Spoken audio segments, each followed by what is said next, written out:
Turma, a gente vai estar iniciando nossa disciplina e, para isso, o primeiro capítulo é a teoria da amostragem. É esse capítulo aí que vai estar dando todo o nosso respaldo para estar iniciando o estudo da estatística. Como coletar uma amostra, como a gente pode estar percebendo que uma amostra tem certas vantagens, desvantagens, quais são as etapas desse trabalho estatístico e conhecer alguns conceitos fundamentais.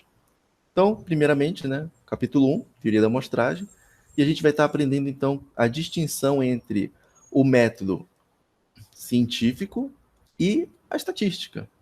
Então, vejam aí que a gente tem o método científico, ele vai ser a ordem ou conjunto de processos que devem ser estabelecidos para, por meio da investigação, atingir um determinado objetivo. Ou seja, ele vai estar estruturando, organizando essas fases ou etapas que a gente vai ter que estabelecer na abordagem de uma observação estatística. E a gente pode estar aí dividindo esse método científico como o método experimental e o método estatístico. O método experimental, ele vai ser utilizado no estudo de fenômenos através da experiência. Então, nesse caso, a gente geralmente vai estar aí observando um fenômeno, mas a gente pode estar conservando como constante todas as outras causas dominantes dele, deixando apenas variar aquele único fator que a gente quer estar analisando, para estar verificar o quê? O seu efeito. Agora, quando a gente não tem como controlar em laboratório esses efeitos externos, esses efeitos adjacentes que interferem na nossa variável de interesse, a gente vai estar aplicando o método estatístico, que é o que geralmente vai estar acontecendo na economia, gente. A gente não tem como estar em laboratório preservando constante todos os outros fatores para estar analisando apenas o único objeto de estudo. Então, o método estatístico ele vai consistir nessa impossibilidade de manter essas causas constantes. Então, a gente vai estar analisando o nosso objetivo, mas considerando todas as outras causas variáveis. E a gente vai registrar essas variações, claro, tentando determinar aí no resultado quais são as influências que cabem a cada uma dessas variações. Tentando sempre separar variações não desejáveis de variações desejáveis. Por exemplo, a gente pode estar querendo verificar qual é o efeito do PIB, o crescimento do PIB no Brasil. Só que para esse efeito, para ser detectado esse efeito do PIB no Brasil, existem muitas outras variáveis que estão associadas a isso. Por exemplo, a gente está considerando o cenário externo para verificar se influencia o nosso PIB brasileiro. A gente está verificando para o PIB que tipo de variáveis que podem estar influenciando. A gente está verificando inflação, desemprego. Então, tem muitos outros fatores que a gente pode estar associando a isso.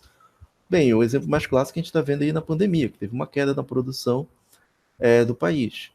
Então, todas essas causas, tudo isso vai variando um com os outros, e em determinados estudos a gente não tem interesse em estar analisando todas as causas, mas a gente tenta, ao máximo, analisar todas as variações que podem estar influenciando o nosso objetivo do estudo. Então, como é que um estatístico ele se organiza, né? Como é que um trabalho estatístico vai se dar? Primeiro, a gente vai definir e identificar o problema que a gente está querendo trabalhar. Por exemplo, eu quero falar do crescimento do PIB ou do caimento do PIB, das oscilações da produção. Depois, eu posso estar planejando o estudo que eu vou estar desenvolvendo. Que técnicas eu posso estar utilizando para estar analisando aquele determinado objetivo, aquele determinado quê? Problema do meu estudo. Depois eu vou coletar as informações, que são os dados, e obviamente a gente tem que ser de acordo com o meu objetivo. Se eu vou estar aplicando, querendo um estudo, que é um estudo de campo, eu quero verificar aí qual é a renda per capita dos discentes de um determinado curso de graduação. Então eu preciso coletar essas informações por meio de questionário e eu preciso aplicar eles para poder ter essas informações. Então eu vou estar aí produzindo os meus dados. 4, eu vou classificar e organizar os dados no suporte informático. Se eu já tiver dados fornecidos pelo CIDR, IBGE, Atlas, qualquer outro, eu já vou ter basicamente esses dados aí fornecidos em planilhas eletrônicas.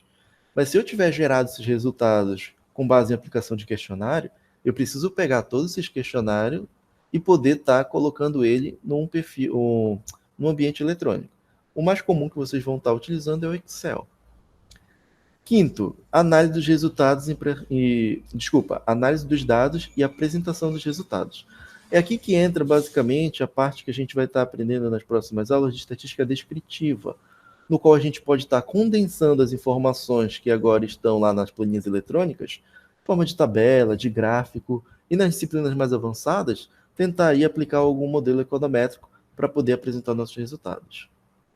Com base nessa nossa geração de tabelas, gráficos e modelos econométricos, a gente pode interpretar eles.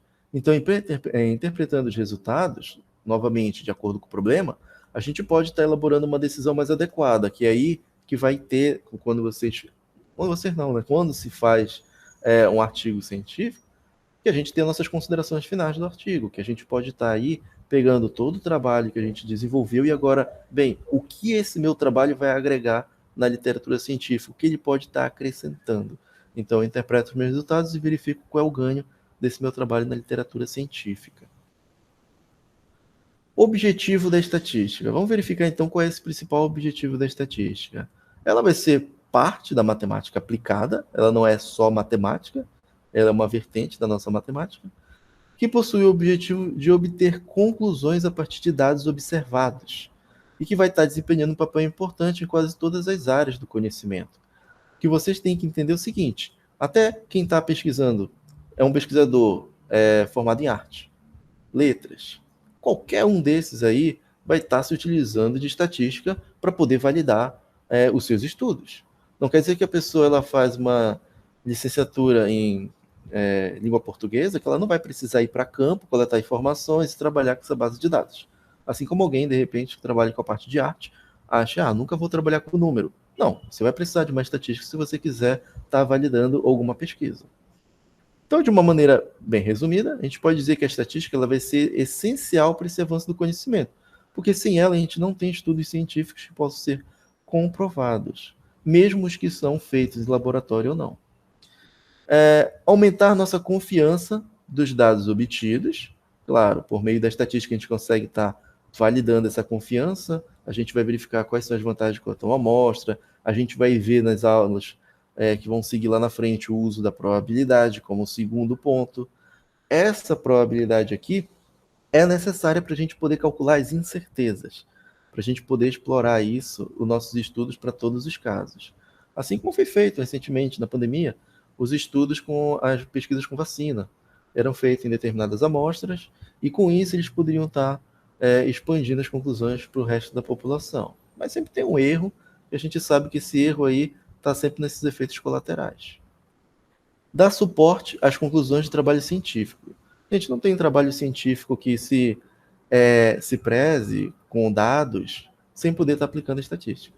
A gente não tem como apenas estar reformulando teorias e, em algum momento, essas teorias têm que ser provadas na prática, tem que ser pegado dados reais, tem que ser dado uma observação empírica para que a gente consiga estar distinguindo do que é um fato ou do que é só uma suposição. A gente precisa estar confirmando isso utilizando a estatística. Com isso, a gente vai estimar o grau de certeza na hora de concluir. A gente pode estar concluindo com 90% de confiança, 95% de confiança, 99%. O professor tem como ter 100% de confiança? Tem e não tem. Só se a gente estiver trabalhando com toda a população, aí a gente pode não estar tendo nenhum tipo de erro na hora de estar realizando essa estatística. Mas, gente, a gente não trabalha com população, é muito raro. E a gente vai entender o motivo pelo qual a gente não trabalha com população. Último, definir critérios para diversos tipos de julgamentos. Então, conforme eu falei anteriormente, assim que a gente puder estar expressando dentro do nosso tema resultados confiáveis por meio da estatística, a gente pode estar fazendo todo e qualquer tipo de julgamento para acrescentar na literatura. Para ter um bom entendimento da estatística, a gente tem que ter aí o estudo desses conceitos fundamentais. São todos os termos que eu posso estar utilizando daqui em diante, no qual é importante para que se tenha um bom entendimento da estatística. Então, primeiro, fenômeno estatístico. Ele vai ser qualquer evento que a gente pretende analisar, cujo, claro, o estudo, a gente consiga aí aplicar o método estatístico que a gente já falou anteriormente. Por exemplo, se eu quiser tentar estimar a inflação de um determinado país, a gente sabe que a inflação a gente tem que estar considerando o índice de preço do consumidor. E a inflação é essa variação que tem nesse índice. Dado estatístico. Quando eu falar para vocês sobre dado estatístico, eu estou falando aí de um número, que vai ser considerado a nossa matéria-prima, no qual a gente vai estar realizando todos os nossos métodos estatísticos. Então, nesse caso, eu poderia estar solucionando o valor da inflação. Então, uma coisa é eu querer investigar e estimar a inflação, outra coisa é de falar para vocês que a inflação ele é um valor numérico, ele é um dado estatístico. O que seria, então, aqui um parâmetro? Um parâmetro ele vai estar caracterizando uma população. Por exemplo, qual é a renda per capita dos moradores de Manaus? Se eu já souber a renda de todos os moradores, totalidade dos moradores de Manaus, e eu verificar que a renda per capita deles é igual a R$ 1.500, então eu tenho o meu parâmetro. O que seria isso? Estou caracterizando uma população por meio de uma variável, tá bom? Seria a renda. Então, essa variável aí para a gente vai ser o nosso parâmetro. Por exemplo, meta da inflação, 6,5%. Então, essa meta aqui eu poderia dizer que é um parâmetro no qual o governo se utiliza para que, em determinado ano, feche nesse valor estabelecido para a inflação nesse ano. Seria, então, uma estimativa. Eu falei, no outro exemplo, renda per capita dos estudantes da população aqui de Manaus, que seria uma estimativa. Eu poderia estar selecionando apenas alguns bairros do município de Manaus para estar verificando qual é a renda per capita. Então, nisso, a gente tem apenas um valor aproximado, porque como a gente não investigou a totalidade, então a gente só consegue aproximar esse valor do parâmetro, por meio da estimativa. E claro, a gente vai estar utilizando a nossa amostra, a gente já vai falar. O que é um atributo, professor? É quando a gente tem esses nossos dados estatísticos, mas a gente já não vai ter eles de forma numérica, eles já vão ter um caráter qualitativo. Por exemplo, eu não vou ter valores numéricos, eu vou ter, por exemplo, como é o atendimento em determinado estabelecimento. Ele pode ser bom, ele pode ser ótimo, pode ser péssimo, pode ser regular. Então, eu tenho aqui expressando esse nosso atributo, uma designação alfabética para ele. É uma palavra. O gênero pode ser homem, pode ser mulher, hoje em dia, né? Outros, dado que todo mundo pode estar se manifestando qual a sua orientação. E, em seguida, a gente agora sim fala um pouquinho mais de quem é a nossa população. A população ele vai ser o maior conjunto tomado como referência na observação de um fenômeno, podendo ser finita ou infinita, que a gente já vai ver isso aqui. Concreto, abstrato. Por exemplo, eu posso estar, se for uma população, falando que é todo o corpo discente do quê? De uma universidade. Então, a gente tem aí como uma população. Assim como eu falei agora há pouco, todos os residentes de Manaus é a população de Manaus. E se eu pego apenas alguns bairros, eu não vou ter essa população. Eu vou ter quem? A minha amostra. É um subconjunto dessa nossa população. Então, por que a gente precisa estar usando a amostra? Porque ele é uma ferramenta que a gente utiliza, que gera economia, rapidez nos resultados e, obviamente, ela deve ser representativa. Então não fiquem achando que população é um país, é um município. Gente, população é qualquer conjunto tomado como referência. Então a gente podia estar falando dos discentes do curso de Ciências Econômicas, tá certo? A gente poderia estar delimitando qualquer conjunto no qual a gente queira investigar, tá certo? Quero investigar aí a população idosa. Olha só como eu falei, a população idosa. Então eu vou estar simplesmente considerando indivíduos que tenham acima de 65 anos. Quem seria a amostra? Seria uma parcela dessa minha população. Eu vou lá e coleto só alguns para poder ter uma ideia de como está distribuído essa nossa informação, em vez de estar utilizando toda a população. O exemplo da amostra, discente de algum curso. Então, se a totalidade, a população, for os discentes de uma universidade, se eu pegar os discentes apenas de um curso, eu já tenho a minha amostra, porque aí ele é uma parcela, um subconjunto da minha população. Na estatística, a gente vai ter o intuito de estar analisando o quê? Variáveis, que vão ser as informações que a gente vai estar coletando. Então, do ponto de vista estatístico, a gente vai ter que os indivíduos, as unidades, os itens observados sempre vão estar variando. Então, na economia, a gente não tem interesse em estar verificando apenas variáveis de cunho de indivíduo. Pode ser objetos, unidades, qualquer que seja. Eu posso estar verificando qual é o PIB do Amazonas. Então, não estou verificando o PIB de um indivíduo. Estou de uma unidade federativa, de um estado. É claro, né? Então, eu quero que essas observações, eu quero que elas estejam variando, porque se não estiverem variando, eu não tenho por que estar fazendo estatística. Bastava eu pegar um único elemento que eu poderia estar já explorando, no caso, expandindo as observações, a minha conclusão para toda a população. Por exemplo, se eu sei que na turma de vocês todo mundo tem 20 anos de idade, por que eu vou ter interesse em estar analisando idade, se não tem variabilidade? Todo mundo tem 20 anos, então não tem interesse em estar analisando isso. Agora, se eu quiser verificar aí, analisar qual é a faixa etária de vocês e souber que todo mundo pode ter diferentes faixas etárias, diferentes cidades, eu posso estar querendo saber aí quem é que tem o quê? A menor idade. Eu posso ter esse interesse, saber qual é o discente que tem a menor idade e quem é que tem a maior idade. Então, eu posso ter todo esse tipo de interesse, saber, olha, geralmente no curso de Ciências Econômicas, os alunos têm entrado aí com menor idade, pelo menos com 17 anos. Quem foi o aluno mais velho? Bem, já teve alunos que a gente teve com 60 anos. Isso aí está gerando uma estatística. E essa idade, pelos indivíduos estarem variando, a gente pode estar tendo certas conclusões, certas considerações. Então, e como as unidades variam de um indivíduo para o outro, a estatística vai, com certeza, denominar elas como variáveis. E elas vão estar constituindo um conjunto de resultados possíveis desse fenômeno, como eu falei no exemplo anterior. Então, a cada fenômeno correspondente, a gente vai ter um número de resultados possíveis. Então, de acordo aí com esse tipo de medição utilizada, as variáveis vão ser determinadas como qualitativas e quantitativas. Quando eu digo medição, é como é que eu estou medindo essa minha variável. Ela vai ser numérica? Ela não vai ser numérica? A gente já viu agora há pouco o que era um dado estatístico e o que era um atributo. Então, as variáveis podem ser qualitativas e a gente pode estar separando ela em duas. Ou ela é uma variável qualitativa nominal ou categórica, ou ela vai ser uma variável ordinal. Primeiro, o que é uma variável nominal ou categórica?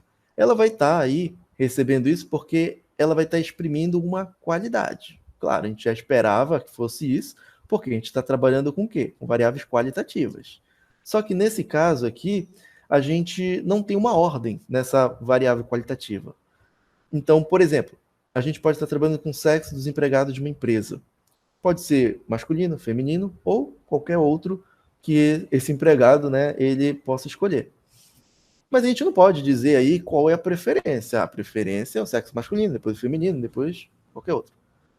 A gente não pode fazer isso porque não tem como ordenar. Então a gente tem uma variável nominal, podendo ser masculino ou feminino. Estado civil, por exemplo, vai apresentar as seguintes categorias: solteiro, casado, divorciado, viúvo, ou eu posso estar agregando isso daí, né? Solteiro e não solteiros. Tem uma ordem de preferência? Bem, de um indivíduo para o outro pode ter, né? Melhor ser solteiro, depois ser casado. Mas não existe esse padrão de ordenamento.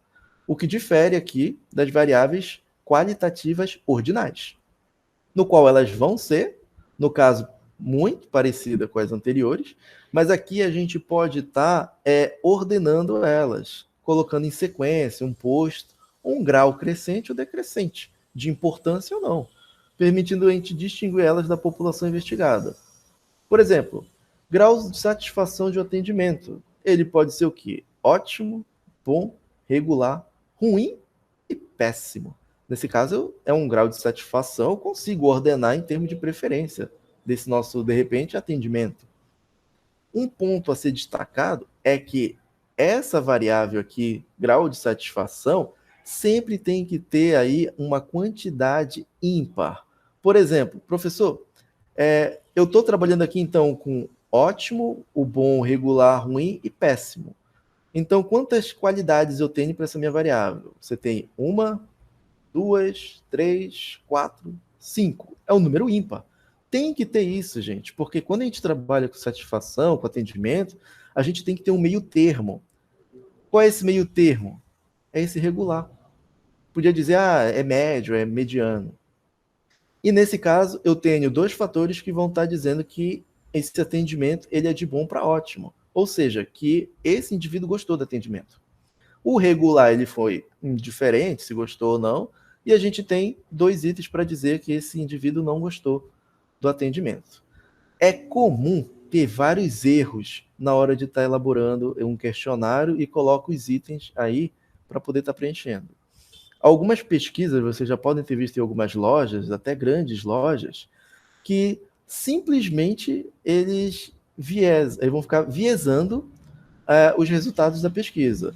Eles podem estar colocando lá o ruim, aí eles pegam e colocam regular, o sacana vai lá e coloca o ótimo. Opa, não é o ótimo primeiro, né? Primeiro a gente põe o bom e depois ele coloca o ótimo. O que isso aqui nessa construção acontece? Faz com que a gente tenha um único item no qual o indivíduo vai estar avaliando de forma que ele não gostou do atendimento. E a gente tem dois avaliando que ele gostou. Isso que a gente chama de viesar a pesquisa. A gente não pode estar fazendo isso, tá bom? Nesse caso, vejo que a gente tem apenas o quê? 4 características para essa variável. A gente não tem um elemento meio que neutro para estar subdividindo se é bom ou se é ruim esse atendimento. Então, toda vez que vocês encontrarem loja de grau de atendimento e tiver desse jeito aqui, saiba que a loja ou o local está querendo enganar a gente. Porque é muito fácil, nesse caso que a gente não tem grandes opções, é muito mais fácil o indivíduo tender a estar falando se ele não gosta como regular. Ruim, ele só vai estar marcando se de fato ele não gostar. Se ele for mais ou menos assim, ele vai e marca o regular. Que na outra construção, ele poderia estar marcando, quando ele não gosta, o péssimo, e quando é mais ou menos o ruim. Assim, eu não gostei, mas não tanto. Aí ele vai e marca o ruim. Quando de fato ele é indiferente, vocês aprendem na economia o que é ser indiferente, aí ele marca o regular. Então aqui ele está fazendo com que fique viesada a pesquisa e tenda a ter mais concentração para o regular do que para o ruim. Assim como eles geralmente no grau de atendimento, eles falam, 70% aí dos nossos clientes classificou como bom ou ótimo, porque ele vai agregar. Pode ter aqui 50% dos indivíduos falando que gostaram como bom e 20% dizendo que foi ótimo. Aí eles agregam esses dois e divulgam dizendo que 70% falam como bom e ótimo. Então vejam que ele não vai verificar apenas um único item, ele já agrega. E claro, por ele ter mais características aqui para ser bom e ótimo, vai ter um valor possivelmente maior destinado para ele. Então isso daqui é terrível quando eu vejo, dá até vergonha de quem fez, mas ele não fez por acaso. Ele fez de propósito para viesar a pesquisa. Não cometam esse mesmo erro. Então vamos lá, turma. A gente pode também ter agora variáveis quantitativas. E essas variáveis quantitativas, sim, já são números. E a gente pode determinar elas como sendo discretas ou contínuas. Então, uma variável discreta, ela vai expressar uma contagem. Por exemplo, número de pessoas por domicílio. A gente espera que tenha aí um número inteiro, 3, 5, 8 ou mais pessoas. Claro, podia ter uma ou duas também. Professor, uma mulher grávida conta como um meio? Não, só conta quando a criança nasce e conta como uma outra pessoa. Enquanto isso, é só a mãe. Então não vem querer dizer que é uma pessoa e meia, porque tem uma mulher que está grávida. O que acontece? A gente geralmente está associando as variáveis discretas com os valores inteiros, que a gente pode estar contando. Tem uma observação que a gente pode ter um atento aqui. Suponha que eu tenho o preço de 3 sapatos. Eu tenho um valor que é R$ 56,50, R$ 59 e R$ 60,35. Por que essa variável ainda assim pode ser considerada discreta? Porque eu tenho apenas esses 3 valores, esses 3 preços. Como eu disse, tem que ser algo que a gente consiga o quê? Expressar de forma de contagem. A gente tem que ter o quê? Uma contagem. Eu posso contar aqui que eu tenho esses 3 preços e dizer que esses valores são fixos, eles não estão mais variando. Só que de praxe, turma, o que vocês vão estar adotando na economia? Basicamente isso. Se vocês tiverem valores que possam ser contados, ou seja, números naturais, vocês vão estar determinando como uma variável discreta. E se eu tiver agora uma variável contínua, que é o nosso segundo caso, aí nesse caso a gente tem que Essas variáveis podem assumir qualquer valor ilimitado. Então, vocês vão associar a variável contínua com números reais. Acredito que vocês lembram que são números reais. Então, nesse caso, eu poderia estar dizendo, por exemplo, que seria uma renda. A renda pode ser adotada como números reais. Com base que a gente já está mostrando um pouco da importância da estatística, alguns conceitos, vamos verificar como é que a gente pode estar subdividindo a estatística, ou seja, a teoria estatística. Então, a gente pode estar dividindo ela por dois grandes campos. A estatística descritiva e a estatística indutiva, muito bem conhecida como estatística inferencial, ou inferência estatística. Na primeira, a gente está lidando aqui na estatística descritiva apenas com a condensação dos dados, ou seja, a gente coleta as informações com base em questionário, ou a gente já pega os dados coletados por qualquer outro órgão, e a gente resume essa informação por meio de tabelas. A gente pode também fazer gráficos e pode também estar utilizando aí média. Podemos estar calculando variância. Tudo isso aqui a gente tem como medidas descritivas, no qual eu consigo pegar toda a minha informação, condensar essa informação em tabelas, gráficos, medidas de tendência central, que é média, medida de variabilidade, que é variância, e com isso conseguir visualizar o comportamento dos meus dados. Só que em nenhum momento eu consigo tirar conclusões, porque eu não tenho nenhum tipo de medida de probabilidade associada na hora de estar divulgando esses resultados. Eu só consigo dizer, em média, essa pessoa, o indivíduo aqui de Manaus recebe tanto, uma renda per capita. A gente não tem uma ideia de como inferir isso, porque a gente não tem ainda o estudo de probabilidade. Então, a estatística indutiva inferencial, aí ela já vai estar consistindo em inferir propriedades de um universo com base numa amostra de resultados conhecidos. Então, a estatística inferencial, ela já vai pegar uma amostra, que é basicamente o que a gente faz também na estatística descritiva, só que ela vai estar associando a uma medida de probabilidade, para a gente poder estar aí expandindo as nossas conclusões. Então, com base numa amostra de uma população, a gente pode ter conclusões importantes que podem ser inferidas na sua análise.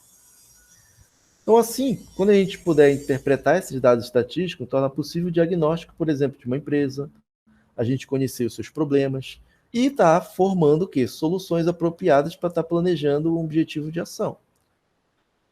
Então, veja que a estatística inferencial, ela sim se apropria da estatística descritiva, que a gente vai coletar amostra, a gente pode calcular médias, variabilidade, só que a gente vai associar uma medida de probabilidade para poder estar concluindo, tirando conclusões. E aqui, no caso, a estatística descritiva, ela é só apenas, gente, um conjunto de métodos que vão reduzir uma quantidade bastante numerosa para um pequeno grupo de medidas. Ou seja, eu não preciso estar perguntando ou tendo interesse de saber a renda de todos os indivíduos aqui de Manaus. Não. Pega aí a renda de todo mundo e calcula uma média. Aí eu vou ter apenas um único número, que é a média, que eu posso representar todo mundo. Isso aí é uma estatística descritiva. A gente condensou todas as informações numa única medida. Agora, é claro, existe erro em estar fazendo isso? Existe. Se eu disser aí que, em média, a renda per capita é de 1.500, existem indivíduos que ganham mais? Existe. Existe que ganham menos? Também existe. Mas, claro, eu estou falando de renda per capita. Mas quando eu for verificar a renda de cada indivíduo, vai ter essas oscilações. Tá certo? Então, eu vou estar incorrendo aí numa incerteza na hora de estar concluindo essa renda como se fosse para todos os indivíduos. E, no caso, ela vai ser responsável pela coleta, organização e descrição dos dados. Então, no início de aprender mesmo o conteúdo de estatística, a gente tem que aprender a estatística descritiva. Aprende aí a técnica de amostragem, como coletar as informações, como condensar essas informações. Depois, a gente estuda a probabilidade, que a gente vai estar associando essas descritivas com uma incerteza, que é uma probabilidade. E, futuramente, o próximo passo é aprender inferência, que já vai estar unindo a probabilidade com a estatística descritiva para a gente poder estar tirando conclusões com base num grau de incerteza. Então, vamos começar lá. Coleta de dados. Quando for coletar dados, a gente pode ter uma coleta direta e indireta.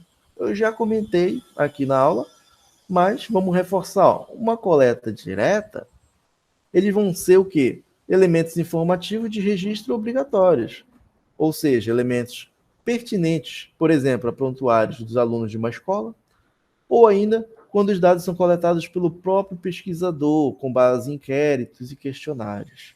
Então, se você for gerar seus próprios resultados, você então está simplesmente fazendo uma coleta direta, que a gente também chama de dados primários. Então, a coleta direta de dados, a gente pode estar classificando ela relativamente em relação ao fator tempo. Então, ela pode ser uma coleta contínua, ou seja, toda hora ela está sendo registrada. A gente tem o registro de nascimentos, toda hora nasce um indivíduo, vai lá e registra, casamento, óbitos. São exemplos claros de que a gente está registrando continuamente uma informação. Pode ser de dado de forma periódica? Pode. Ela vai ser feita em intervalos constantes de tempo. Ou seja, todo ano a gente tem uma pesquisa de amostra de domicílios. Então aí a gente tem uma coisa periódica. Todo ano a gente tem o mesmo tipo de pesquisa.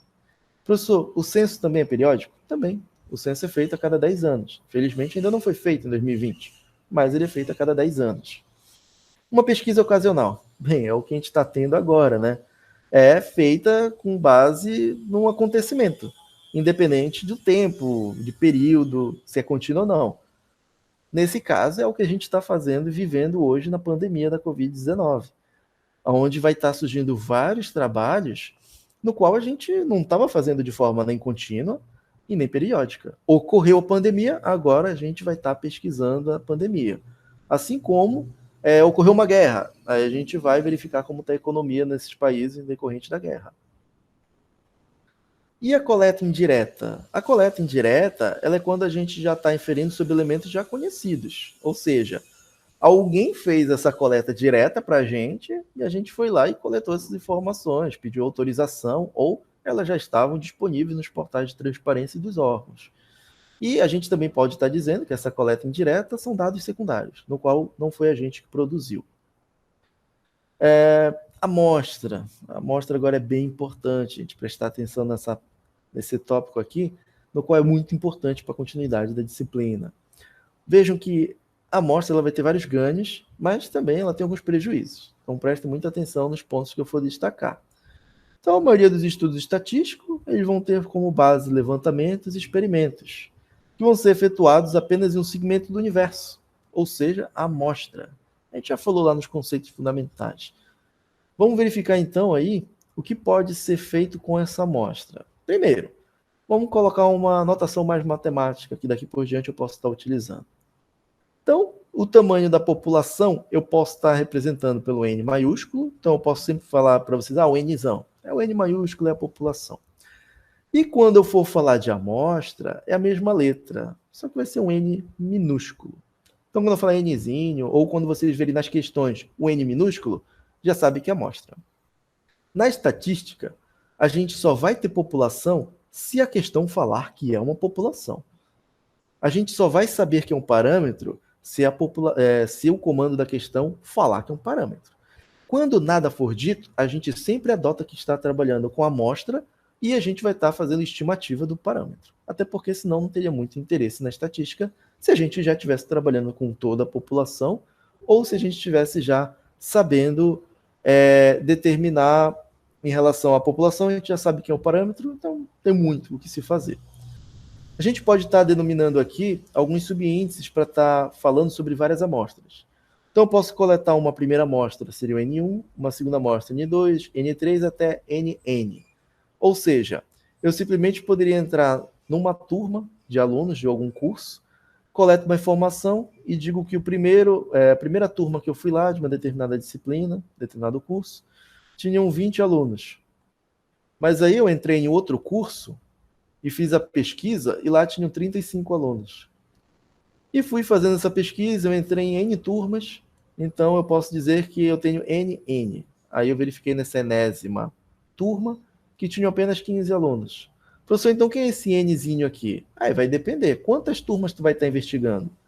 Eu vou entrar em 10 salas, em 10 turmas diferentes. Então a gente sabe que esse N vai ser igual a 10. Ou seja, você vai entrar em uma turma, 2 turmas, até 10 turmas. Então você vai ter aí várias amostras, dependendo da turma que você vai estar investigando. Tá, professor, mas e aí? Quais são as vantagens da gente estar coletando uma amostra? Bem, existem, são várias, né? São muito importantes. Então vamos lá. Primeiro, vamos supor aqui que a gente vai estar considerando populações infinitas. Nossa, professor, não faço nem ideia do que é uma população infinita. Infinito, ele é um número? Não, ele não é um número, ele é algo que tu não vai conseguir estar numerando e que está em constante aumento ou não. O que acontece? A gente vai ter, de repente, aqui como um exemplo, as produções de um determinado produto em uma fábrica. Eu gosto de dar o exemplo aí, geralmente, da Coca-Cola, por exemplo. Professor, eu consigo saber o quanto a Coca-Cola produz no único dia aqui em Manaus? Sabe. Tem um determinado número de litros produzidos de Coca-Cola no final do expediente. Desde o início ao final a gente sabe quanto é. É finito. Mas você sabe quanto é produzido de Coca-Cola no Brasil e só em um dia? Bem, ainda assim dá para saber. A gente pode pegar toda a produção da Coca-Cola no único dia e fazer esse levantamento. Do mundo inteiro em um único dia, eu tenho como saber? Também. É um número extremamente grande, mas eu consigo saber a quantidade de litros produzidos em um único dia. O problema é, tu sabe quando a Coca-Cola vai parar de produzir? Então a gente não sabe determinar isso. Tá? A gente pode estar considerando como essa população aí, ela é infinita. Ou seja, eu quero verificar aí a quantidade de litros produzidos pela Coca-Cola. Se eu fixar num determinado tempo, tudo bem, eu tenho uma população finita, mas aí eu vou saber quando ele vai parar de produzir? Não, eu digo que é infinito. Isso aqui é só para vocês terem uma ideia do que seria infinito aqui em termos de população, tá, gente? Mas na estatística, uma população muito grande, quando a gente vai fazer alguns cálculos, se eu não recordo bem, acima acho que de 5, 10, 15 mil indivíduos, a gente já pode, nos cálculos, considerar como se fosse infinita. Não tem grande prejuízo, porque vai ficar muito parecido com o cálculo de população finita. Então, seguimos o nosso exemplo. Então, essa empresa aí, no caso a Coca-Cola, a gente não sabe quantos produtos serão fabricados, o tempo que a empresa funcionará. Então, nesse caso, a gente diz que a gente vai estar solucionando uma amostra para generalizar esses resultados. Ou seja, eu não tenho como chegar lá na Coca-Cola simplesmente e trabalhar com toda a população, porque toda hora está sendo produzido e a quantidade é imensa. Eu não tenho como calcular, fazer nenhuma inferência em relação à população. Então, o que eu faço? Eu vou lá e retiro uma amostra para poder estar trabalhando. Segundo caso, em alguns estudos, em alguns universos, o nosso interesse vai estar destruindo as nossas unidades, ou seja, os indivíduos componentes da população. Por exemplo, vamos supor que eu estou querendo aqui, de um fabricante de lâmpadas, testar o tempo médio dos produtos para melhor concorrer com outras marcas existentes no mercado. O que a gente faz? A gente precisa pegar cada lâmpada e testar qual é o tempo útil dela, de vida útil, até ela queimar. Então, se a gente fosse estar produzindo lâmpadas, a gente ia ter que estar pegando cada lâmpada e testando. Como a gente testa? Obviamente, a gente liga ela e fica esperando saber quanto tempo ela fica acesa. E a gente registra isso em horas. Vocês já compraram algumas lâmpadas, vocês viram que muitas vezes tem essa informação de quanto é tempo de vida de cada lâmpada. Só que imaginem, se eu estou produzindo uma lâmpada, eu testo o tempo de vida útil dela. Ela queima, registro. Pego outra lâmpada, queima, registro. Outra lâmpada, queima, registro. Ótimo. Eu vou saber uma informação populacional do tempo útil da minha lâmpada. Mas eu vou ter lâmpada para vender? Não vou ter lâmpada para vender, então não faz sentido. Então o que a gente faz? Nesse caso, a gente tem vários produtos, vários lotes, e a gente soluciona aleatoriamente aí, a gente vai ver em técnica de amostragem, um lote, e com parte dessa população, apenas desse lote, a gente registra o tempo de vida útil dessa lâmpada e a gente generaliza dizendo que se ela funcionou aí por 5.000 horas, então a população toda ela vai funcionar por meio de 5.000 horas.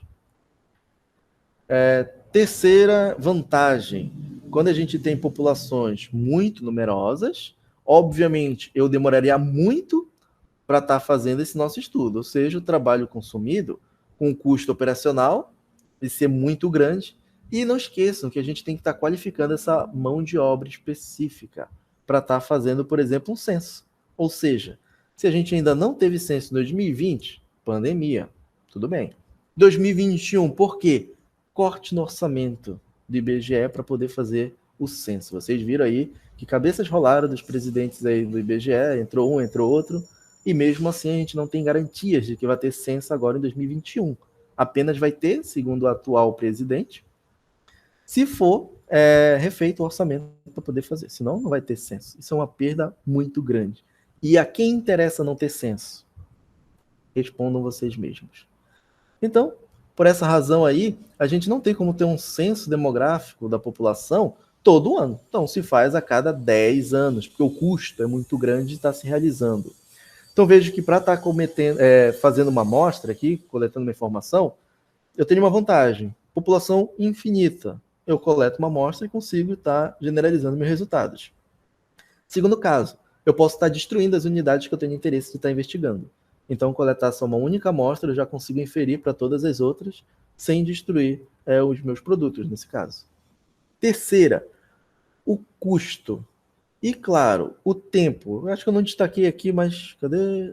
Não destaquei, mas o tempo, gente, é fundamental. Não tem como a gente estar coletando informações da população, porque o tempo, às vezes, da nossa pesquisa aí é um pouco escasso. A gente tem que estar entregando os resultados cada vez mais rápido. E, claro, né, quanto maior tempo, maior custo. Quando a gente faz um trabalho, principalmente quando a gente vai coletar informações muito numerosas, a gente precisa estar tendo auxílio de outros indivíduos, então a gente precisa estar qualificando eles.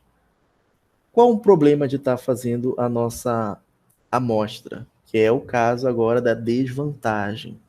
É que para a gente poder fazer, essas amostras devem ser representativas da população. Então é fundamental evitar que não tenha interferência do pesquisador na fase desse procedimento. Ou seja, é essencial que esse investigador não deve escolher a seu arbítrio, a seu gosto, os elementos que vão construir essa amostra. Por exemplo, aí eu vou fazer um estudo, vamos supor que um aluno de TCC vai fazer um estudo, no qual ele vai estar investigando aí como é que está a educação financeira dos alunos de determinado curso de graduação. Então ele vai fazer algumas perguntas e para isso ele tem uma estratégia. Vou ficar na porta da universidade e toda vez que descer um aluno, eu pergunto para ele perguntas mais voltadas para a educação financeira, para saber qual é o entendimento dele. O que acontece? Vamos supor que esse aluno ele quer ser muito engraçadinho. E vai passando os indivíduos, e ele apenas vai lá e para a menina que ele se sente mais atraído para perguntar. Ou um menino que ele se acha mais atraído. Ele vai estar aí fazendo um estudo, ao invés de estar utilizando os discentes de tal instituição, ele simplesmente vai estar utilizando os discentes que, a seu gosto, são atraídos por ele, que ele se sente atraído. Ele vai estar interferindo na pesquisa. Isso não pode acontecer. Outro exemplo. Vamos supor que a gente quer fazer aí uma pesquisa eleitoral, verificar a intenção de votos. Aí vocês vão para campo, perguntar para os indivíduos, moradores aqui de Manaus, queria saber qual é o Ibope, né? Saber uma pesquisa para verificar a candidata à prefeitura. O que acontece? Se você encontrar casais andando na rua, você vai perguntar para um deles apenas qual a sua intenção de voto. Ah, professor, mas eu posso conseguir uma amostra mais rápido perguntando para quem está do lado. Não, aí você vai estar interferindo. Porque posicionamento político, quando se trata de casal, dificilmente diverge. Você não vai ver aí um cara que é apoiador do Bolsonaro casando ou namorando com alguém que é do Lula. É mais difícil, tá bom? Então, para evitar que isso ocorra, você pergunta apenas para um, tá bom? Então, todo esse tipo de interferência pode estar atrapalhando quando a gente trabalha com amostra.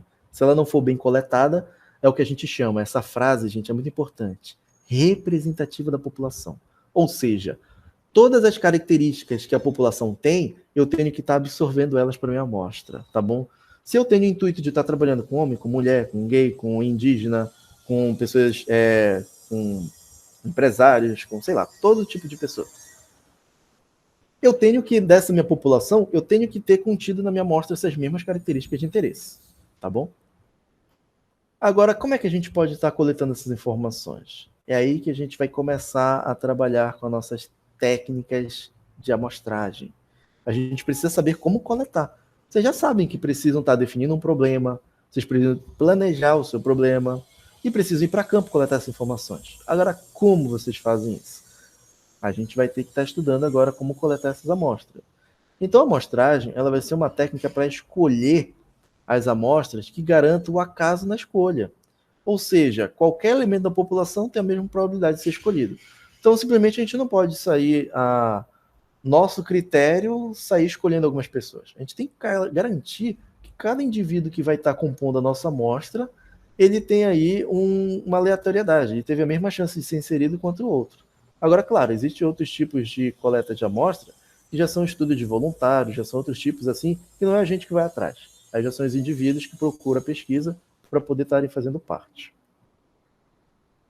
Então vamos lá. Se a gente extrai, por exemplo, um objeto de uma urna, a gente tem a escolha ou não de repor ele dentro dessa urna para poder extrair um outro número. No caso, quando a gente extrai um objeto de uma urna, a gente tem que, ele pode estar aparecendo, se eu repor ele, ele pode aparecer várias vezes nessa urna. Então, cada indivíduo que eu for colocar na urna, eu posso selecionar e compor minha amostra. Só que eu posso colocar esse indivíduo de volta na urna se eu tiver interesse que ele saia novamente. Aí vocês podem pensar, professor, mas o correto não é sempre enumerar todos os indivíduos, sortear de forma aleatória na urna e não repor? Depende. A tua amostra é muito pequena e ela é representativa, então você pode fazer isso para aumentar o tamanho dela, porque esse indivíduo pode sair mais que uma vez. Não quer dizer que saia um homem que não possa sair de novo um outro homem se a gente repõe. Se, digamos, a gente põe lá uma pessoa que tem uma renda de 5 mil, seleciona, olha, realmente, sorteamos esse cara que tem 5 mil, ele vai participar da amostra. Posso colocar ele de volta? Posso, porque se eu retirar ele, também poderia ter um outro indivíduo que tem uma renda de 5 mil. Só que não é de praxe a gente estar utilizando isso. Esse tipo de ferramenta vocês vão evitar ao máximo, tá bom? A gente sempre tenta trabalhar com um tamanho de uma amostra suficiente para estar realizando a estatística. Tamanho de amostra é muito importante. A amostra muito pequena, a gente não consegue estar fazendo lá na frente a nossa inferência, porque o erro a ser cometido é muito grande. Quanto menor o tamanho da amostra, maior o erro que a gente vai estar cometendo a estar extrapolando para a população. Isso é um entendimento bem simples. Quanto maior eu tenho a composição da minha amostra, mais próximo da população ela é. Então, menos erros eu cometo. Então, vamos seguir. Então, de novo, a gente pode estar sorteando aleatoriamente e colocando ele de novo na urna. Enquanto que no segundo caso, quando a gente coloca sem reposição, ele só aparece uma única vez.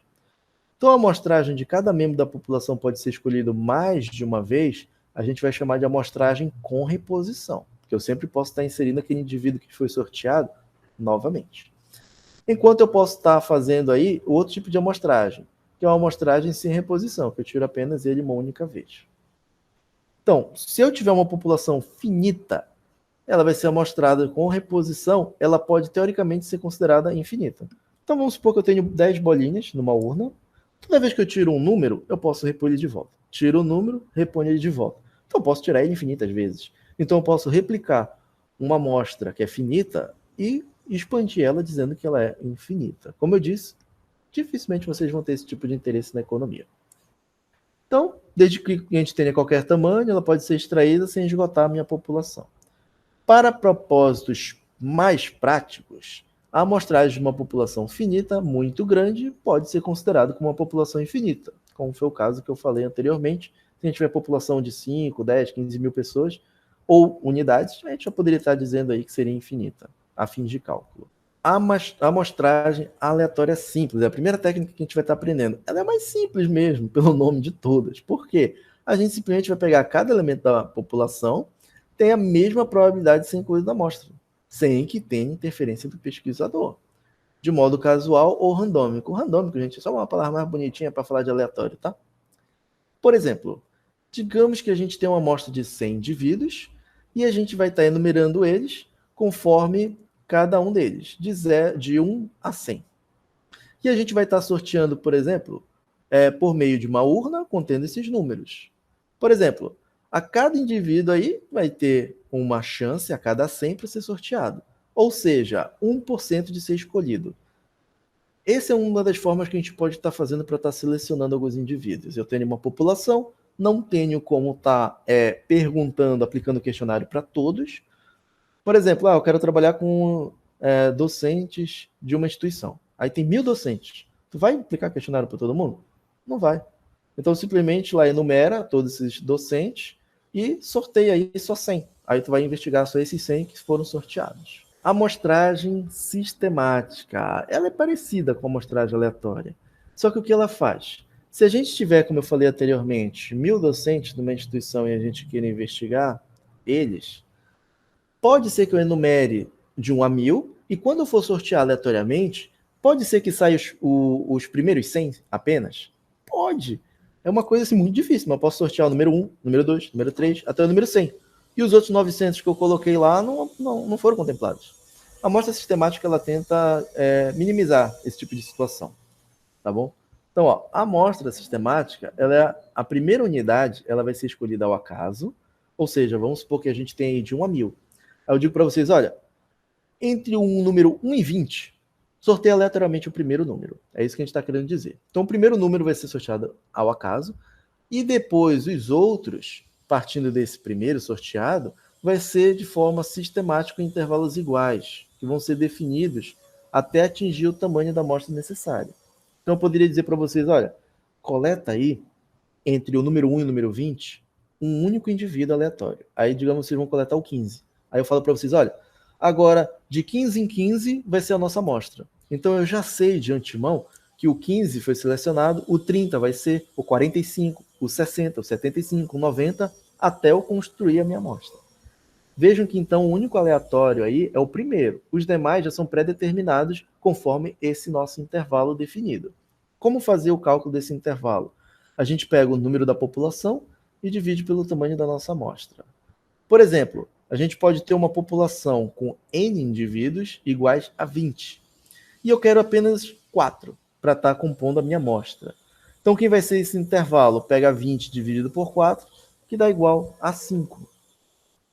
Quando a gente fizer isso, a gente vai ter um intervalo de 5 em 5. Então, isso aí faz com que a gente tenha que selecionar os indivíduos ao acaso de 1 a 4. Por quê?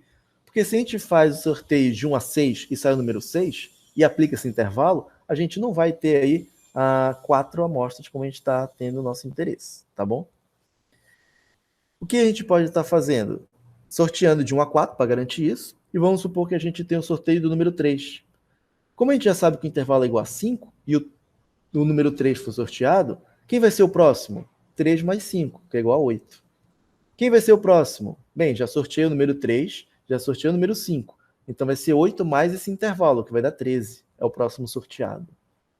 13 mais o meu intervalo vai dar igual a 18. Então, nessa composição da população numerada de 1 a 20, eu vou ter escolhas aí do número 3, número 8, número 13 e número 18 para estar compondo a minha amostra se está analisando.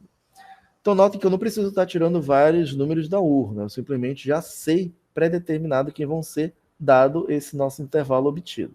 Apenas calculando aleatoriamente o primeiro número e a gente já determina toda a amostra. Por que é interessante estar se realizando isso? Porque tem algumas vantagens. É a facilidade de obtenção. Vejo que a gente só sorteia um e os demais já são automáticos, então é mais fácil de estar obtendo em relação à amostragem aleatória. E a gente tenta garantir um pouco mais a representatividade amostral.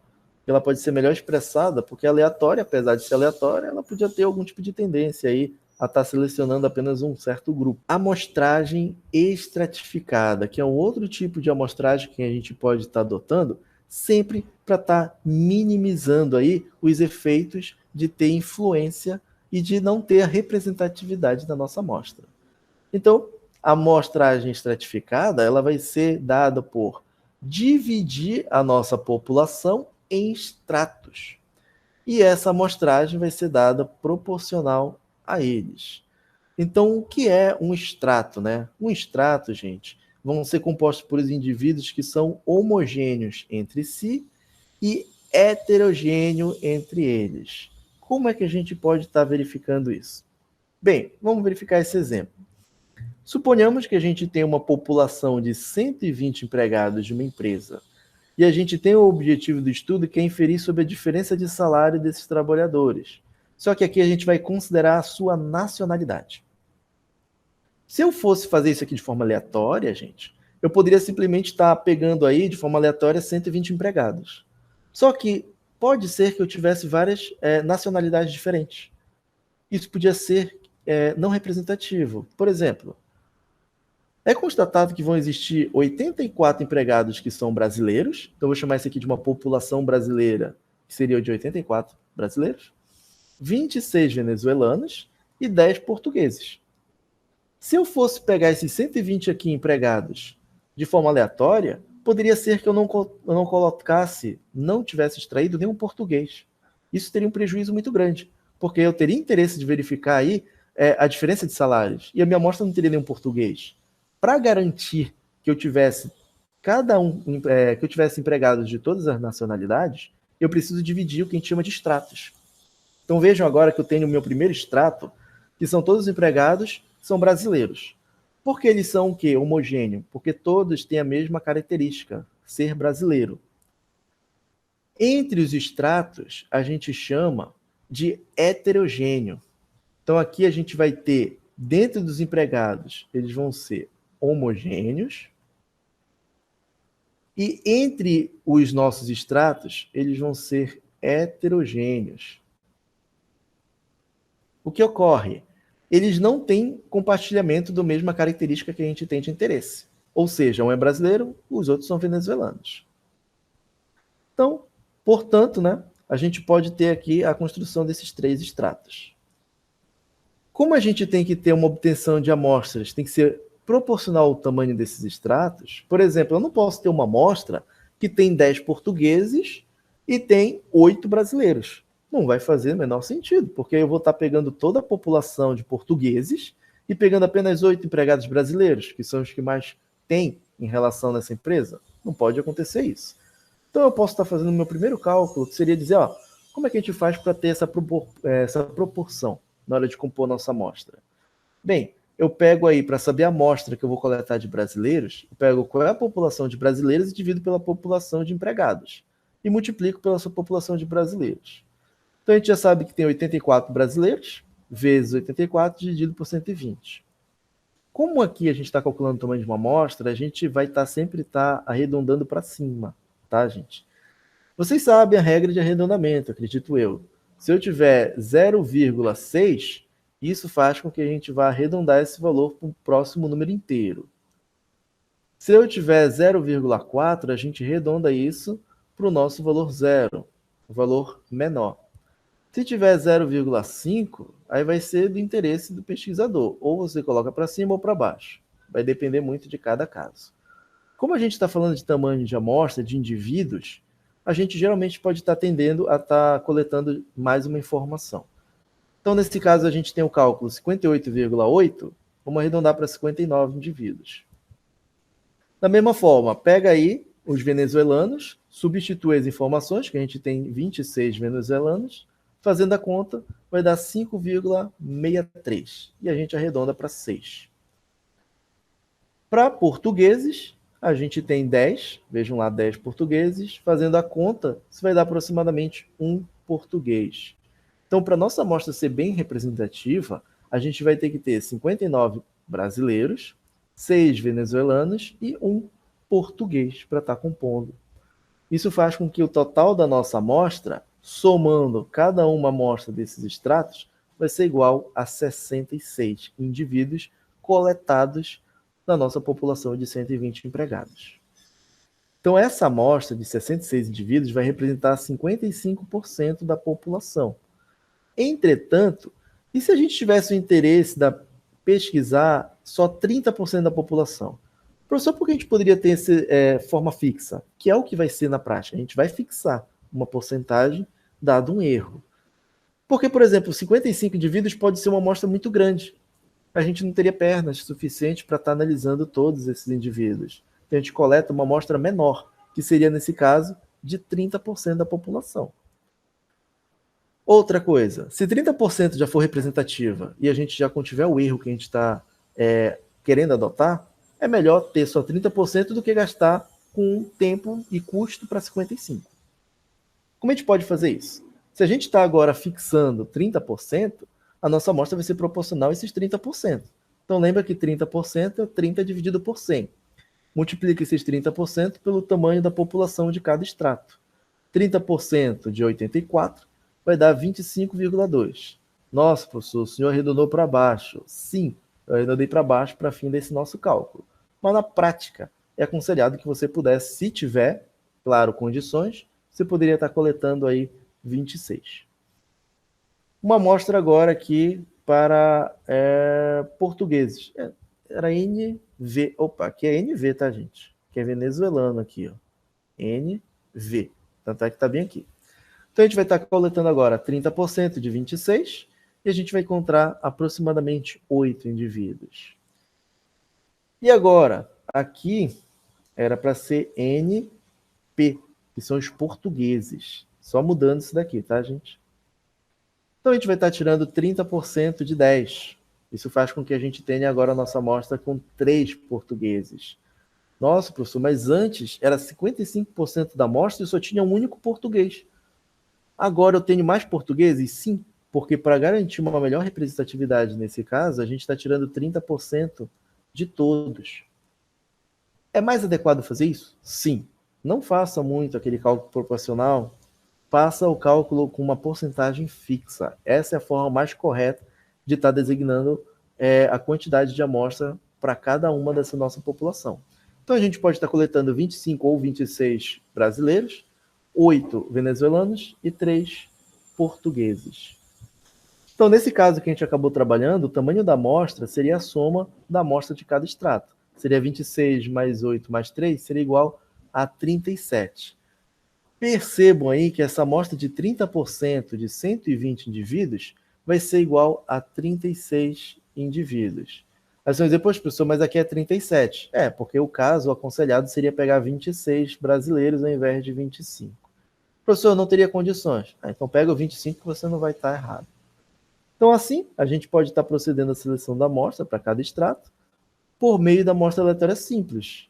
Então a estratificada ela é só o primeiro mecanismo, o primeiro filtro para ficar cada vez mais representativa.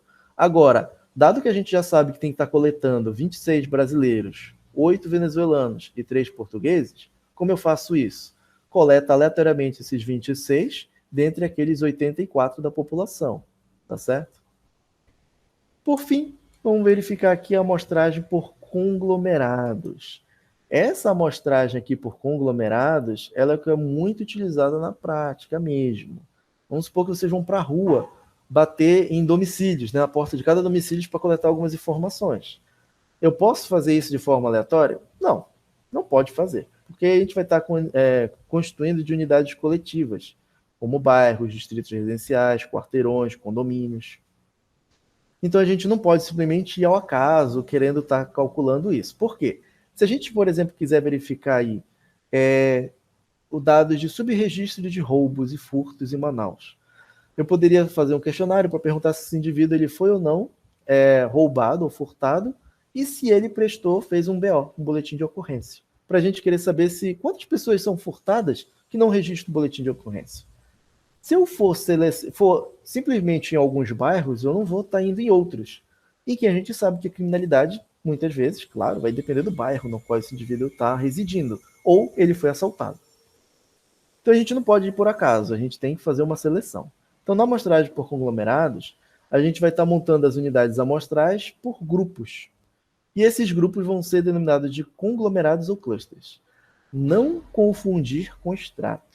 Extrato, por definição, cada um dos indivíduos no extrato são homogêneos entre si. Eles estão compartilhando a mesma característica em comum.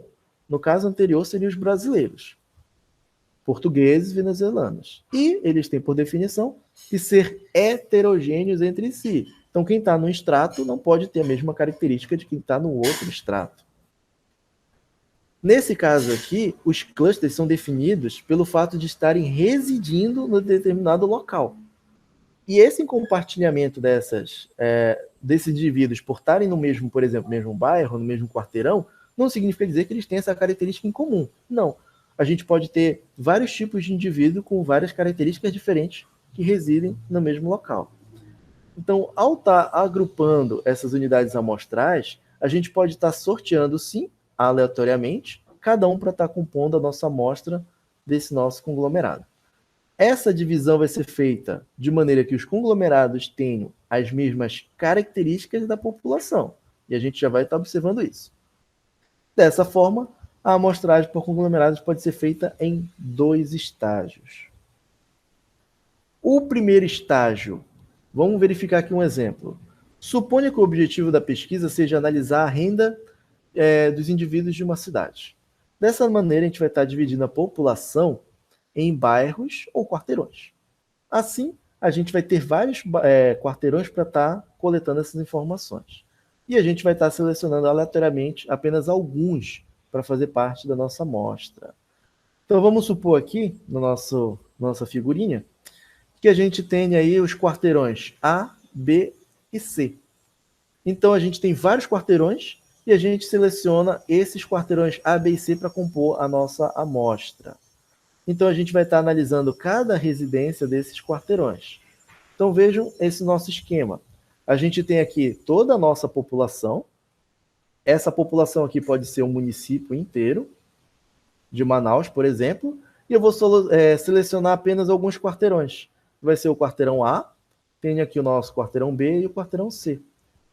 Então, todos os indivíduos que estejam residindo nesse quarteirão ou nesse bairro, eles vão ser já investigados para serem a nossa amostra. Então, todos esses quarteirões vão ser a amostra do nosso estudo e tudo que for feito para essa nossa amostra, a gente vai generalizar para todos os outros bairros e quarteirões da nossa cidade. Como a gente coleta aqui? Bem, a gente já fez o primeiro estágio. Coletou, então todo mundo desses quarteirões vão ser selecionados para compor a amostra. A gente também tem outro caso que seria o de 2 estágios. Então, tomando aí como o mesmo exemplo anterior, o primeiro estágio a situação vai ser a mesma. A gente está selecionando aleatoriamente os quarteirões e a gente tem que analisar todas as residências dos 3 quarteirões. Só que vamos supor que a gente não tenha como estar fazendo um estudo dessa forma, nessa magnitude. Por exemplo, falta de equipe, custo elevado, ou até mesmo para a gente poder estar agilizando essa nossa pesquisa. Então a gente pode estar fazendo aí um segundo estágio. Esse estágio dados os quarteirões que a gente selecionou, o A, B e o C, dentro deles, selecionar aleatoriamente os indivíduos para compor a amostra, ao invés de ser todos que residem naquele quarteirão ou naquele bairro. Então vamos estar verificando aqui naquele nosso esquema. A gente tinha a nossa população, sorteia aleatoriamente os bairros ou quarteirões A, B e C. Essa aqui é o nosso primeiro estágio. Ao invés da gente pegar na totalidade todo esse bairro ou quarteirão para compor a nossa amostra, a gente simplesmente vai fazer o nosso segundo estágio.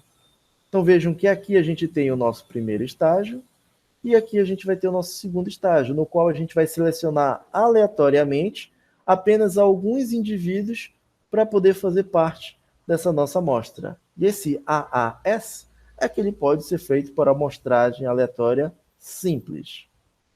Vejam que dentro dos quarteirões, gente, está dando um enfoque.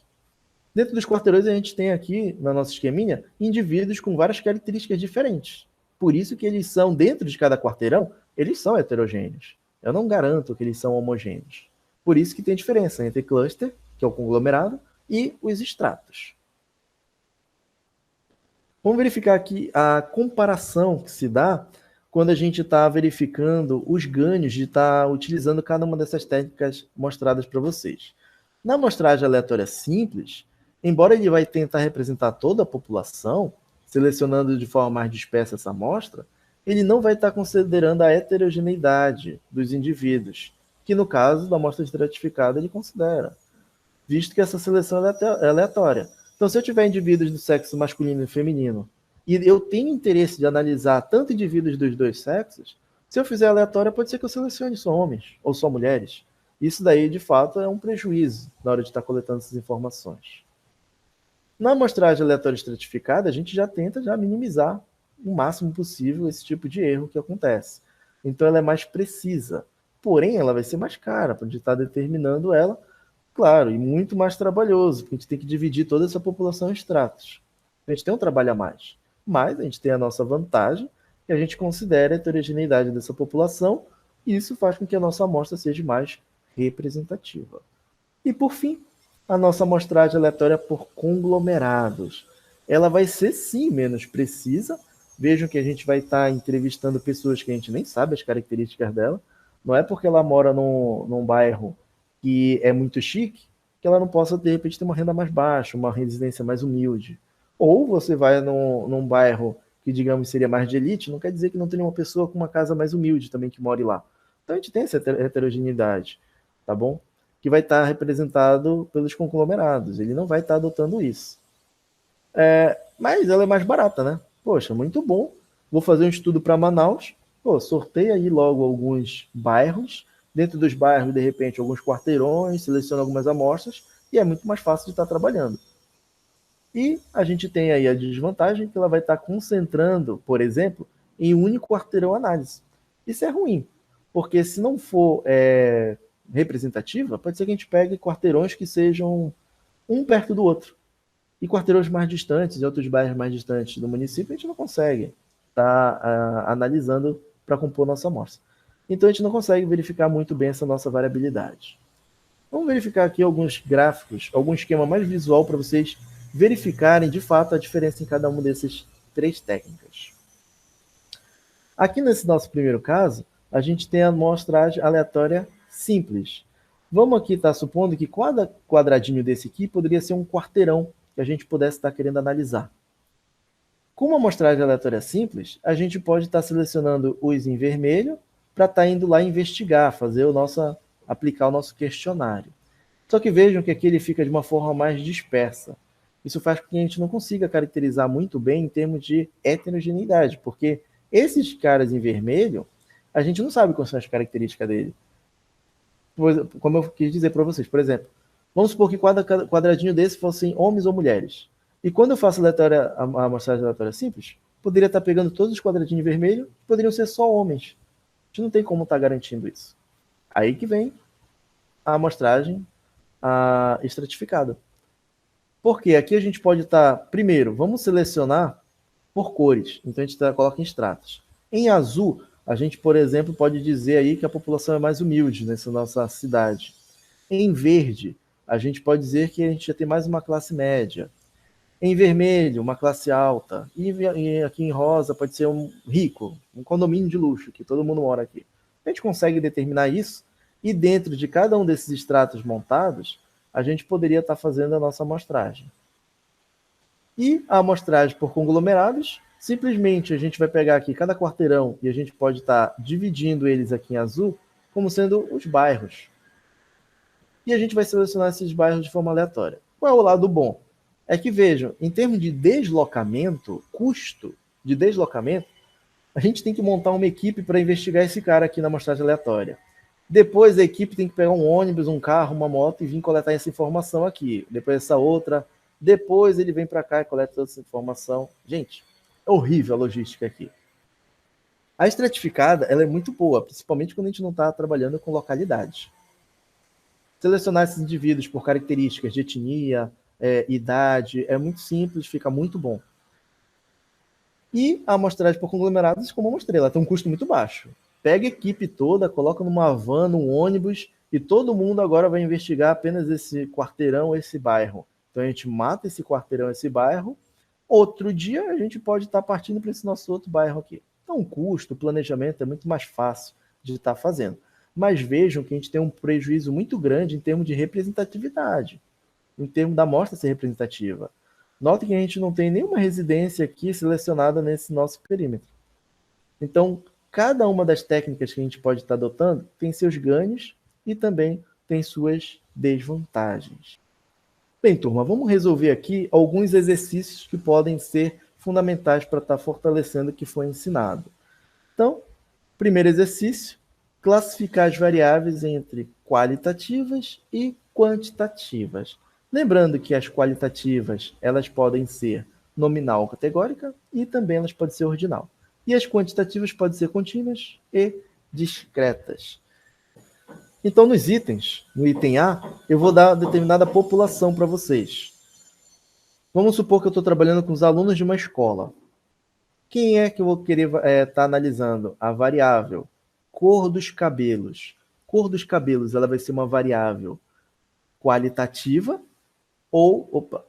vai ser uma variável qualitativa ou quantitativa. Como ela é uma designação alfabética, uma qualidade, então ela vai ser uma variável aí qualitativa. Só que a gente pode estar ordenando dizendo que loiras são preferíveis do que morenas, isso, aquilo outro? Não. Então ela é uma variável qualitativa nominal.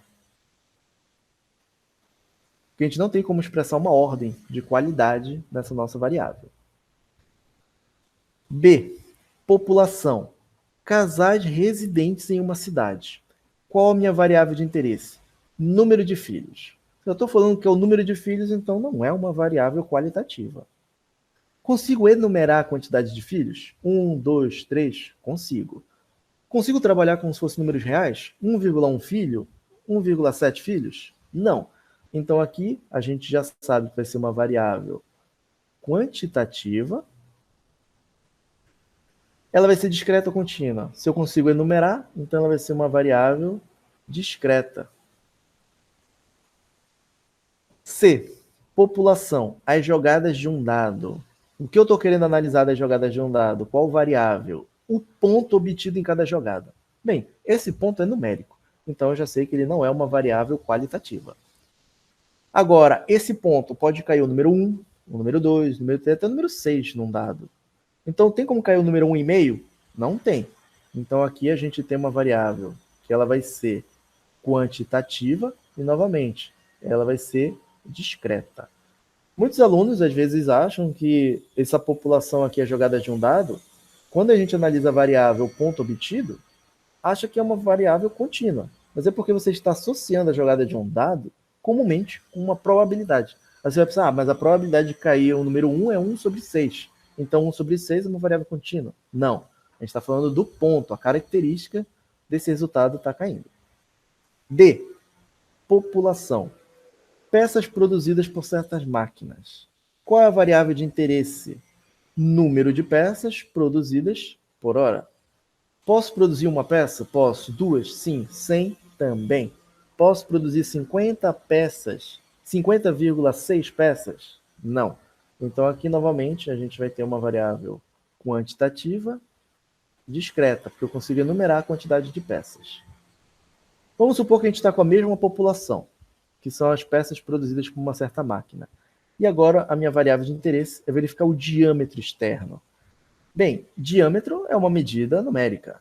Eu posso ter 2 centímetros, 10 centímetros, 10,3 centímetros, posso. Então aqui eu vou ter uma variável, aqui eu até estive errado, né? Aqui é quantitativa, faltou um N, e aqui também faltou um N. Quantitativa, mas agora ela vai ser o quê? Contínua. Porque ela pode estar adotando os números reais. Segundo, a massa em quilogramas de 20 trabalhadores de uma empresa com 100 funcionários. Está registrado a seguir. Gente, a massa é o comumente que a gente chama de peso. Então a gente tem aqui nesse quadro todos os registros. O primeiro funcionário pesou 62 quilos, o outro 52, assim sucessivamente. Pergunta: qual a população dessa pesquisa? Bem, a população é todo o conjunto de indivíduos. Então vejo então que a população vão ser 100 funcionários. Então aqui, 100 funcionários. Qual vai ser a amostra? A amostra vão ser 20 trabalhadores, 20 funcionários. E qual vai ser a variável nessa pesquisa? Bem, a variável vai ser a massa em quilogramas. Então aqui, vai ser a massa. Ela é uma variável discreta ou contínua? Agora que vem o caso que alguns alunos ficam confusos. Aqui eu tenho 62, 52, 73, 80, 65. Professor, mas eu consigo contar isso daqui. Eu estou vendo que são números inteiros. Então essa variável aí ela tem que ser discreta. Aí que você se engana, porque essa variável ela não vai ser discreta. Massa em quilogramas é uma variável que pode assumir qualquer número real. Então não é porque aqui está dispondo de forma inteira que ela vai ser o quê? Discreta. Nesse caso aqui, ela vai ser determinada como uma variável ainda contínua. Porque eu sei que a natureza dessa massa aqui em quilogramas, ela vai assumir os números no conjunto dos números reais. Então a gente vai estar adotando como sendo uma variável contínua. Até porque, por exemplo, eu posso tirar a média do peso desses trabalhadores. E a média deles vai ser um número quebrado. Eu não tenho por que estar arredondando. Terceira questão.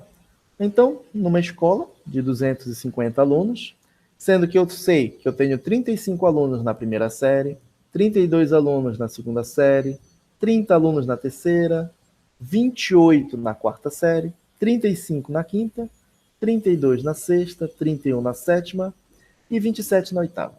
Então, da minha população de 50 alunos, eu estou subdividindo elas em estratos. Ou seja, cada uma dessas séries, elas têm o quê? Uma quantidade de alunos. Então, nota, por que extrato, professor? Cada aluno desses aqui, desses 35, eles estão compostos dentro dessa série aqui. Então, essa é a característica comum que eu tenho deles. Aí ele diz aqui, ó, obtenha uma amostra de 40 alunos e preencha o quadro. Como é que a gente vai saber que essa amostra de 40 alunos? Qual é o tamanho em porcentagem dele? Vamos lá. Vamos preencher esse quadro aqui que ele vai estar auxiliando a gente. Na primeira série, eu vou ter uma população de 35 alunos.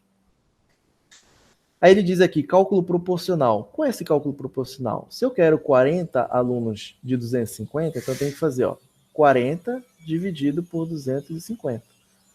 Corta e corta, quanto é 4 dividido por 25? Isso aqui vai dar o quê? 0,16. Então, para vocês fazerem essa conta, vocês precisam fazer a população, que é 35, multiplicado por 0,16. Vamos arrumar aqui a conta, depois eu preencho o tamanho da amostra. Então, preenchendo já esse nosso quadro, alunos, a gente tem esses nossos cálculos aqui. Vejam que a gente está em números decimais. O tamanho da amostra aqui é discreto, é um número, uma contagem. Tem como você está coletando 5,6 alunos. O que acontece? Se você tiver condições, você sempre vai estar arredondando para cima, para essa quantidade dessa amostra, tá bom? O que eu vou fazer? Eu vou estar respeitando o arredondamento só em função da questão. Na prática, a gente sabe que a gente podia estar colocando tudo para cima. Então, aqui de 5,6, vamos adotar que seria 6, 5,12 seria igual a 5, 4,8 igual a 5, 4,48 vai ser igual a 4, 5,6 vai ser igual a 6, 5,12 vai ser igual a 5, 4,96 vai ser igual a 5 e 4,32 vai ser igual a 4. Quando vocês somarem isso, vai ser igual a 40. Professor, podia ter arredondado todos para cima? Sim, mas sua amostra seria maior que 40 e você tem que ter pernas para isso. Quarta questão. Cite uma vantagem e uma desvantagem se coletar uma amostra. Bem, a principal vantagem que vocês poderiam estar colocando aí é tempo, custo, entendeu? E desvantagem? Gente, se tiver influência do pesquisador, é uma grande desvantagem. Ela não será representativa. Mas elabore um textinho aí, melhore a escrita. Se quiser mandar para mim, pode mandar que eu dou uma olhada depois. Quinta, explique quais são as etapas do trabalho estatístico. Gente, é só ir lá no texto, vocês vão verificar. Tem que definir o problema, tem que planejar, coletar as informações. Dê uma olhadinha lá, que essas duas questões aqui elas são mais em termos de consulta, tá bom? Vocês vão lá, consultam o material, consultam as nossas aulas, que vocês vão conseguir, com certeza, responder essas questões.